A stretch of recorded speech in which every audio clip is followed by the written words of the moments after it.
Reggie and Roo have adventures for you. Watch and listen, you can come along too.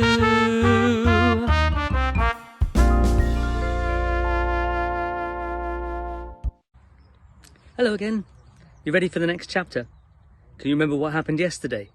We found out that the man living next door to Sarah was actually the best friend of her father.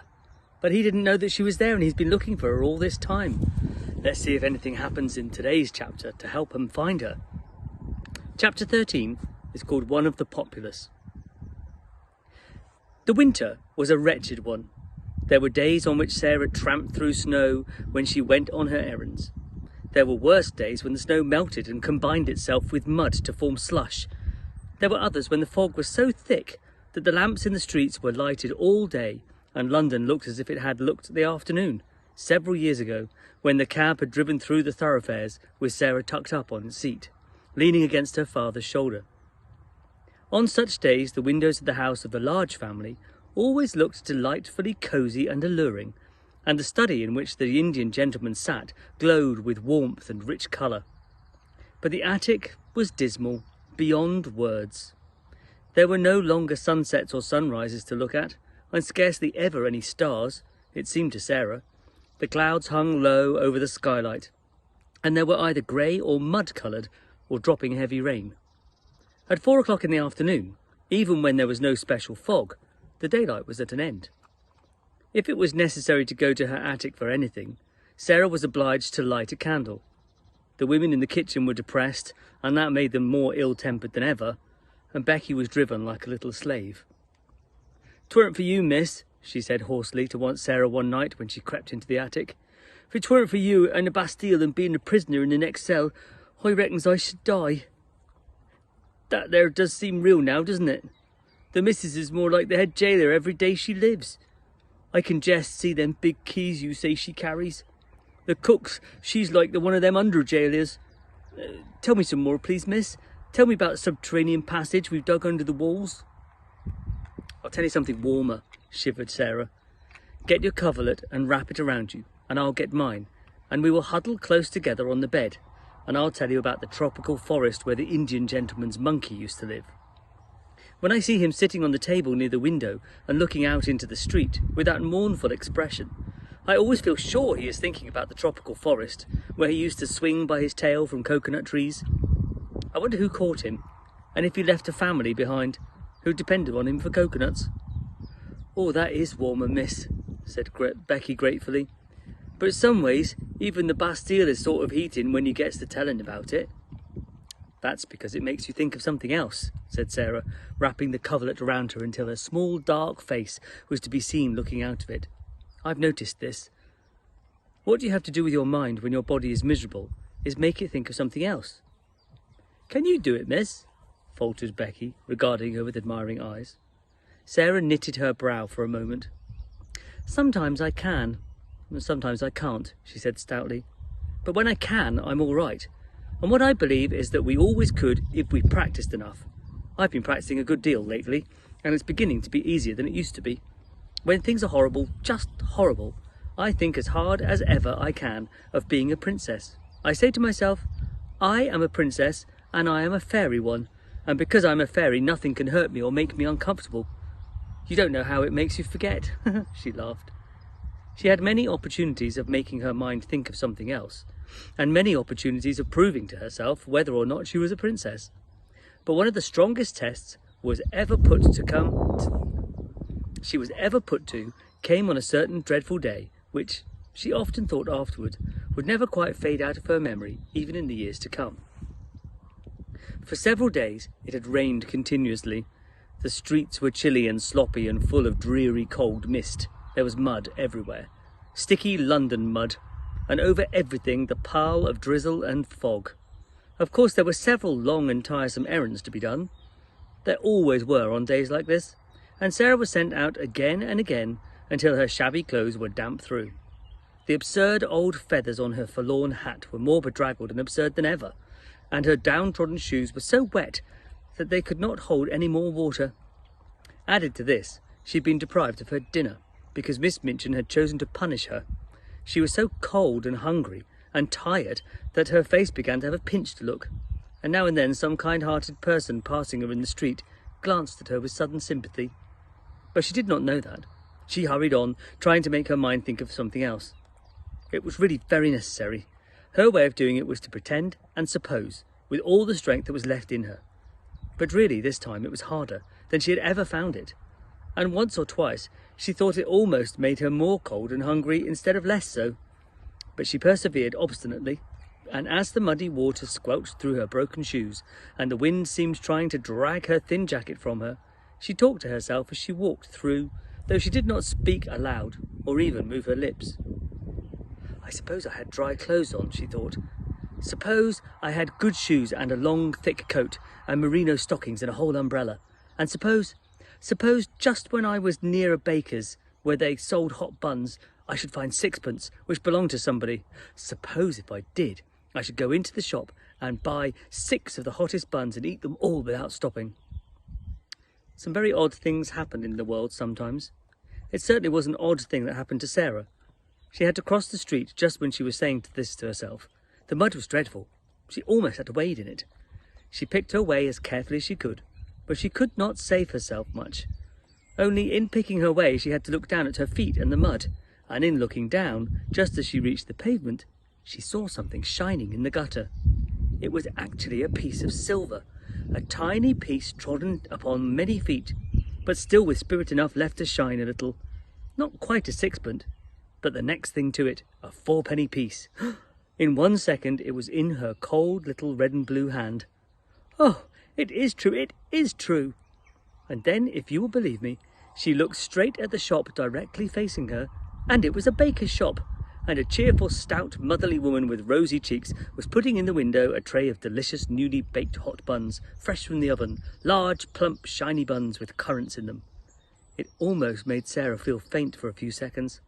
The shock, and the sight of the buns, and the delightful odours of warm bread floating up through the baker's cellar window. She knew she need not hesitate to use the little piece of money. It had evidently been lying in the mud for some time, and its owner was completely lost in the stream of passing people who crowded and jostled each other all day long. But I'll go and ask the baker woman if she has lost anything, she said to herself rather faintly. So she crossed the pavement and put her wet foot on the step. As she did so, she saw something that made her stop. It was the little figure, more forlorn even than herself. A little figure which was not much more than a bundle of rags, from which small, bare, red, muddy feet peeped out, only because the rags with which their owner was trying to cover them were not long enough. Above the rags appeared a shock head of tangled hair and a dirty face with big, hollow, hungry eyes. Sarah knew they were hungry eyes the moment she saw them, and she felt a sudden sympathy. This, she said to herself, with a little sigh, is one of the populace, and she is hungrier than I am. The child, this one of the populace, stared up at Sarah and shuffled herself aside a little so as to give her room to pass. She was used to being made to give room to everybody. She knew that if a policeman chanced to see her, he would tell her to move on.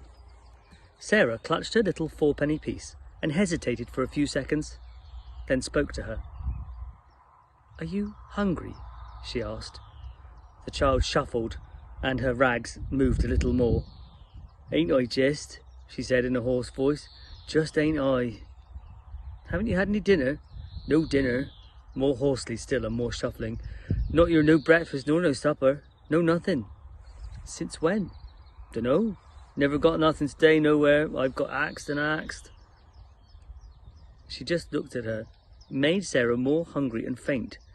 But those queer little thoughts were at work in her brain, and she was talking to herself, though she was sick at heart. "If I am a princess," she was saying, "if I am a princess, when they were poor and driven from their thrones, they always shared with the populace. If they met one poorer and hungrier than themselves, they always shared. The buns are a penny each. If it had been 6pence, I could have eaten 6. It won't be enough for either of us, but it'll be better than nothing." "Wait a minute," she said to the beggar child. She went into the shop. It was warm and smelled deliciously. The woman was just going to put some more hot buns in the window. If you please," said Sarah, "have you lost 4pence? A silver fourpence, and she held the forlorn little piece of money out to her. The woman looked at it, and then at her intense little face and bedraggled fine clothes. "Oh, bless no. Did you find it?" "Yes, in the gutter." "Oh, keep it then," said the woman. "It may have been there for a week. Goodness knows who lost it. You could never found that." "I know I could never find who lost it, but I thought I would ask you." "Oh, not many would," said the woman, looking puzzled and interested and good-natured all at once. "Do you want to buy something?" she added, as she saw Sarah glance at the buns. "4 buns, if you please," said Sarah. "Those at a penny each?" The woman went to the window and put some in a paper bag. Sarah noticed that she put in 6. I said 4, if you please. I have only 4pence. "I'll throw in 2 for make weight," said the woman in her good-natured look. "I dare say you can eat them sometime. Aren't you hungry?" A mist rose before Sarah's eyes. "Yes," she answered, "I am very hungry. And I'm obliged to you for your kindness, and," she was going to add, "there is a child outside who is hungrier than I am," but just at that moment 2 or 3 customers came in at once, and each one seemed in a hurry, so she could only thank the woman again and go out. The beggar girl was still huddled in the corner of the step. She looked frightful in her wet and dirty rags. She was staring straight before her with a stupid look of suffering, and Sarah saw her suddenly draw the back of her roughened black hand across her eyes to rub away the tears which seemed to have surprised her by forcing their way from under the lids. She was muttering to herself. Sarah opened the paper bag and took one of the hot buns, which had already warmed her own cold little hands. "See," she said, putting the bun in the ragged lap. "This is nice and hot. Eat it and you might not feel so hungry." The child stared up at her for a moment, as if sudden, amazing good luck almost frightened her. Then she snatched up the bun and began to cram it into her mouth with great wolfish bites. "Oh my, oh my, oh my," Sarah heard her say hoarsely in wild delight. "Oh my." Sarah took out 3 more buns and put them down. The sound in the hoarse, ravenous voice was awful. "She's hungrier than I am," she said to herself. "She's starving." But her hand trembled when she put down the 4th bun. "I'm not starving." And she put down the 5th. The little ravening London savage was still snatching and devouring when she turned away. She was too ravenous to give any thanks, even if she had been ever so taught politeness, which she had not. She was only a poor, wild little animal. "Goodbye," said Sarah. When she reached the other side of the street, she looked back. The child had a bun in each hand and had stopped in the middle of a bite to watch her. Sarah gave her a little nod, and the child, after another stare, a curious lingering stare, jerked her shaggy head in response.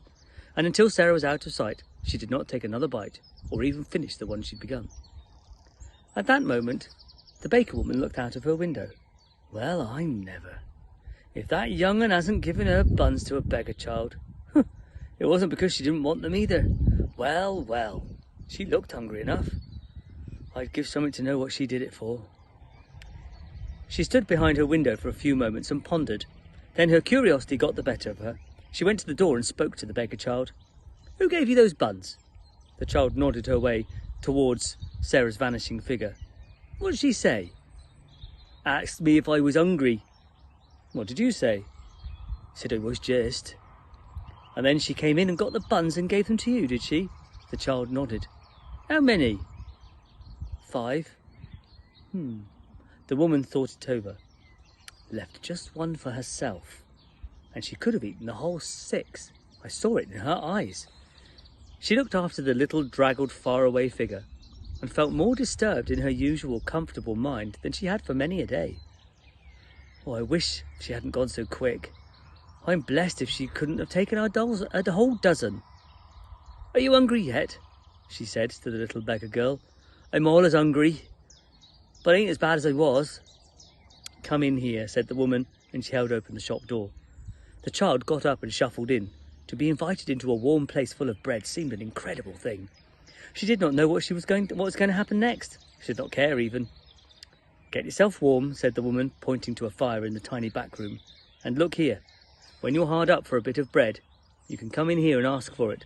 I'm blessed if I won't give it to you, for that young one's sake." Sarah found some comfort in her remaining bun.